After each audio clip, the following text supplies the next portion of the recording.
Here's your daily reminder that the Democrat Party and woke corporations think black people and brown people are too stupid or too helpless to have a photo ID to vote. Hello once again, all my fellow patriots and you filthy leftist stalkers out there. Welcome back to my channel. My name is Angela Box. You're watching Angela's Soapbox, where I always say what you are thinking. If you're not subscribed to the channel, please consider hitting that subscribe button, liking or rumbling this video, commenting on this video, and of course, sharing this video, especially with your filthy leftist friends, because they truly hate my guts. And for me, that's a badge of honor. Okay, you guys, things are getting interesting. So the media is, they've been in bed with the left and the globalists and all the people who are hell-bent on destroying the last greatest hope in the world for some reason. They've been part and parcel in this problem. And we have new declassified documents that showed that during the Biden administration, when Joe Biden was, wandering off and going to his cancer treatments, someone was running the country. It wasn't him. We now know that they weaponized the media and information in the intelligence community against everyday Americans. So let's discuss why I'm guilty as charged in all of them, because I have been deplatformed so many times, more times than I can even count. Obviously before Elon took over X. But y'all, this has repercussions to today. Let's discuss. Okay. All right. It's a good news, bad news situation, because now that the light is being shown, we're now learning just exactly what these evil people did to us. Even though those of us on the right, those of us in the red pill or the, rabbit hole community, we knew that they were doing all these things the whole time, and yet we were called conspiracy theorists and crazy and all these things, right? Well, now, newly declassified documents show how the Biden administration was weaponizing the intelligence community against everyday Americans. Here's who they labeled as domestic extremists. I want you to give yourself a check if you fall into this category, okay? Parents who oppose COVID shots for their kids. Well, I wasn't a parent, but I was at many an HISD school board meeting railing against this nonsense. Check.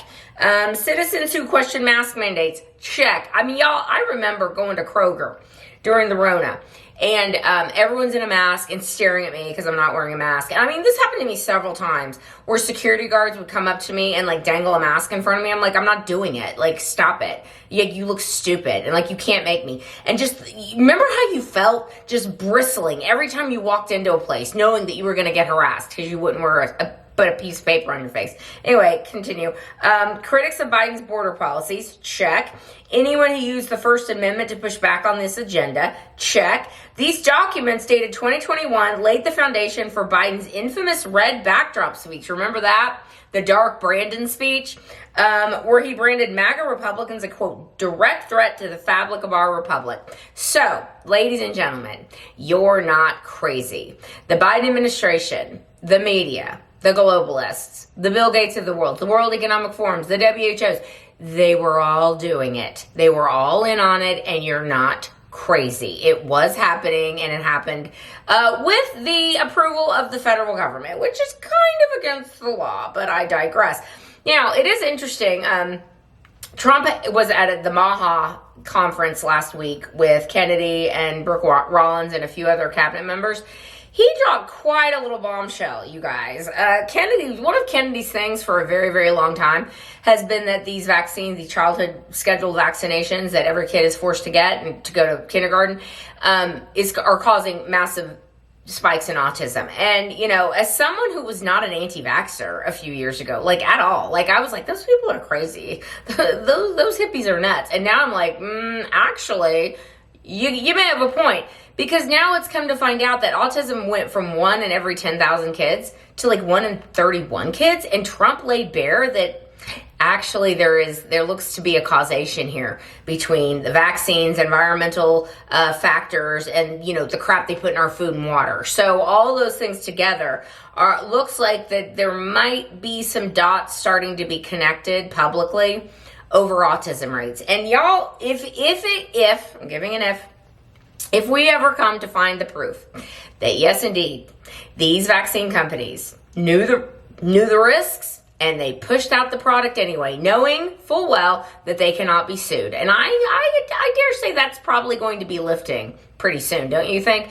So between you questioning the election, questioning COVID, questioning all these things, and all people like me who've been deplatformed and who can't get traction to save my life, okay? They've got some sort of algorithm slapped on me still to this day. I'm convinced of it. Because I have people that are like, I never see your stuff on X, like, ever. I go, I know. Believe me, I know. We were all called nuts that we would question for 5 seconds that the government might have something to do with this. And the fact that the Biden administration and the worldwide left was running roughshod. And y'all, they thought they had it. They were so close to having it, you guys. They were so close to having full control over everybody because there were far too few of us who refused to wear a mask, who refused to get vaccinated, who refused to do all the things they told us to do, who questioned the 2020 election. There were far too few of us shouting, hey, you guys, there's something not right here, and we were all called crazy. Now, back to this whole thing of child vaccinations. I used to be, again, like I mentioned, I thought these people were cuckoo for Cocoa Puffs. And now I think that they've got something to this. Because if you think about all the vaccines that we took when we were kids, polio and the MMR, I'm thinking, and tetanus, okay? Those are the ones I remember taking. I don't have a problem with those, okay? I mean, some people can fight about the MMR, fine. Fight amongst yourself about the MMR.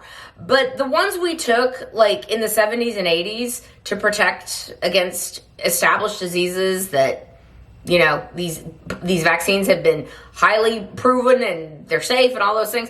Now we come to find out that the COVID vaccine was not safe and not effective. So not safe and effective that HHS and CDC is like, we're taking it off the vaccination schedule for children and for healthy adults. So all the things they tried to do, which they were so close to getting done, so close. You guys do realize how close we came to worldwide globalist takeover, like how close we really came to everyone wearing a mask being normalized, to 15-minute cities, to not being able to question anything that your government does. Like, we were so close, you guys. And it was like the 10 to 20% of us who constantly pushed back, which made the difference. So I will say this, if you are one of those people, if you put a little check mark when I was reading all those things off at the beginning of the video, if you were one of those people, even if you were just in one of those categories, pat yourself on the back, because it's because of us that we're not living under the boot of total globalism. Like,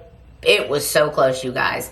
It's going to still take some time to wake people up, but I think slowly but surely people are waking up, and it is glorious. All right, that's where I'm going to leave this video. Let me know what you think down below, and I will see you in the next one. I will be done. Bye.